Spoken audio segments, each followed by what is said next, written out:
My name's Gordon Rupp. I'm going to show you how to remove the wheels and the tongue off the building.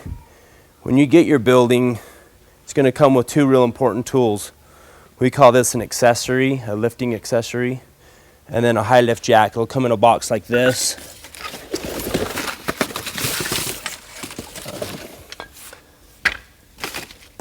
To work the jack, this lever here, when it's in that down position, it allows you to lower it.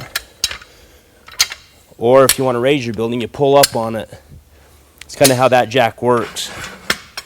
This tool is what allows you to lift the back end of the building. There's nowhere for this jack to hook onto the building, so you need this. It slides in the rear end of it into that slot there. You want to make sure it's in all the way. And rule of thumb is you always want to lower the front of the building first. If we were to raise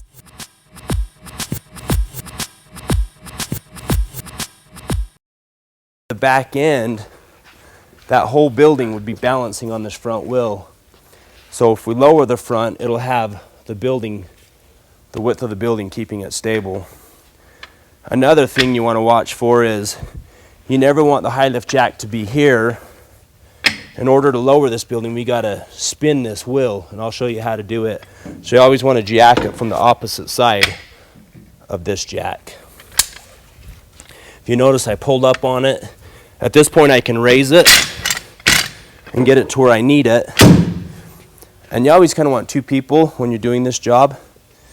One to jack and the other one to remove the wheels and spin the other jack. We'll have Andrew jack it. We usually will only go up 2 notches. I mean, that's high enough right there. 1 notch is oodles. It's always best to keep the building as low as you can get it. At this point, if you notice, I put the handle here. I rotate this wheel just so they're out of the way when we lower it on the ground. He'll kick this lever down. Now it's in the position to go down. As you notice, he's bringing it down. He's holding on to everything.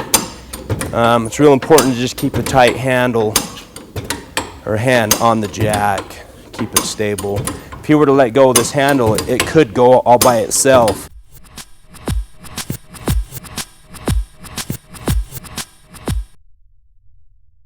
Which can be dangerous. So always hold on to everything. If you notice, he's got it down all the way now.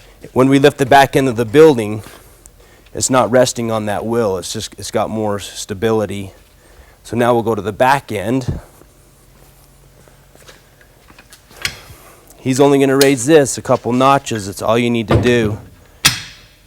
And that's just a safety. Rather than get it real high off the ground, there's no need for it. I can always kind of check if it's high enough, if I can start to spin the wheels. So at this point, he's there. You can stop right there. If you do notice, the building will rock, but it will land. If I take that wheel out, it will bottom out on this part. So don't be alarmed if your building does rock back and forth. It's still very safe. Andrew's still, of course, holding the jack. You'll see it rock as soon as I pull this out. Underneath here, I'm pulling a set of pins and a cotter pin. This is what holds the tire into place. At this point, I slide the wheel assembly out. If you notice, the building is rocking, but it is landing on the front. I usually always pin this stuff as soon as I pull it out, just so I don't lose it.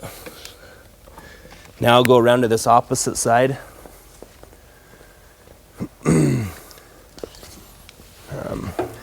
If you notice, I'm back under here.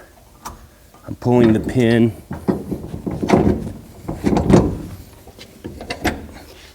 Slide the wheel out. At this point, now Andrew's ready to lower it the rest of the way and have it sit on the ground.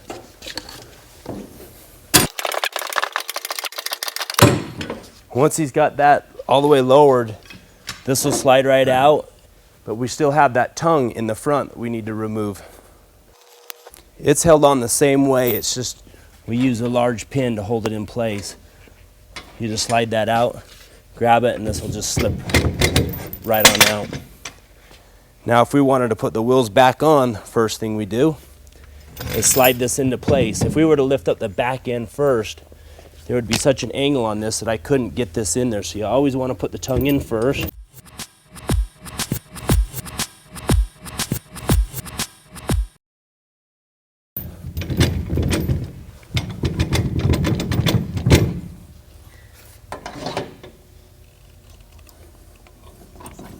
Then we go to the back of the building, slide our accessory tool in.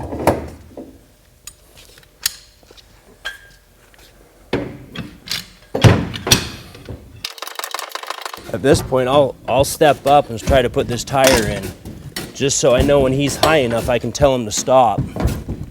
I can tell he still needs to go a few more notches.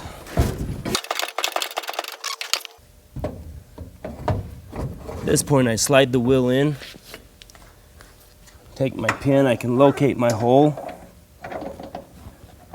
One thing I always do, even though I have it pinned, I always pull on this tire, because I'll show you on the other side. At this point, I'll always pull on this.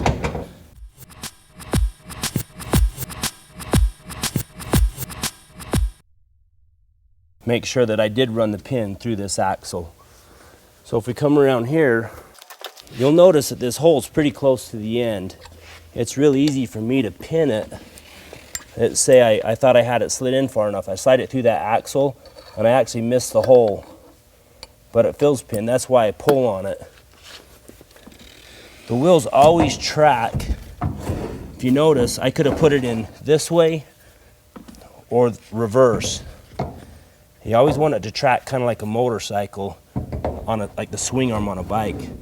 You always want the wheels at its furthest point back. At this point, I shove the pin through. Put the cotter key in, pull on that wheel again. I know I pinned it through that axle. Andrew's now going to lower it.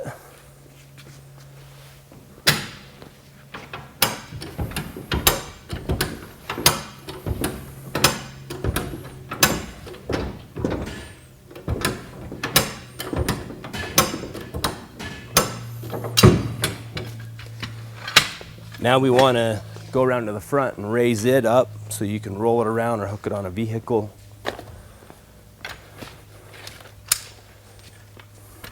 If I had not put this in, right now there's weight on the front of this. So you always want to make sure you put this tongue assembly in. There's no way that if I'd raised the back end first, I could slide this in. The angle changes. So always remember to put this in first. I like to, at this point, instantly start spinning this wheel. He'll know when it's high enough rather than over jack it too high.